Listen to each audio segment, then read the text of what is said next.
జై గోమాత. ఎన్నో రోజుల నిరీక్షణకి తెరదించుతూ నిన్న ఈ చాప్ కట్టర్ అయితే కొన్నాం అనమాట. చాలా రోజుల నుంచి అనుకుంటున్నాం, ఎందుకంటే గ్రాస్ అంతా కూడా వేస్ట్ అయిపోతుంది, గ్రీన్ గ్రాస్ అంతా కూడాను. అంటే వాడికి పెడతాను, అవి చివరిని కాండాలన్నీ కూడా వదిలిపెట్టేస్తున్నాయి. సో ఈ చాప్ కట్టర్ అయితే కొన్నాం ఈవేళ, అది సారీ నిన్న కొన్నాము. దీనికి మా చెల్లి ధనలక్ష్మి తన అమెరికాలో ఉంటది, తను అయితే కొంత అమౌంట్ ఇచ్చింది దీనికోసము.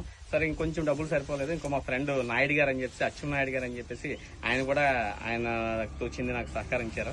సో సహకరిస్తే ఈ మిషన్ కొనడం జరిగింది. సో ఈ రోజు నుంచి మా ఆవులకైతే పచ్చగడ్డికి అయితే లోటు లేకుండా నిరంతరాయంగా ఆడి కడుపు నింపాలని అయితే మేము అనుకుంటా ఉన్నాం. సో మీ వంతు కూడా ఎవరైనా సరే సహకరించాలంటే మాకు గోశాల కదండి, వచ్చి మీ వంతు కూడా గోశాల చేసుకోండి. మీకేమైనా ఇవ్వాలనిపిస్తే ఇవ్వండి, లేకపోతే లేదు.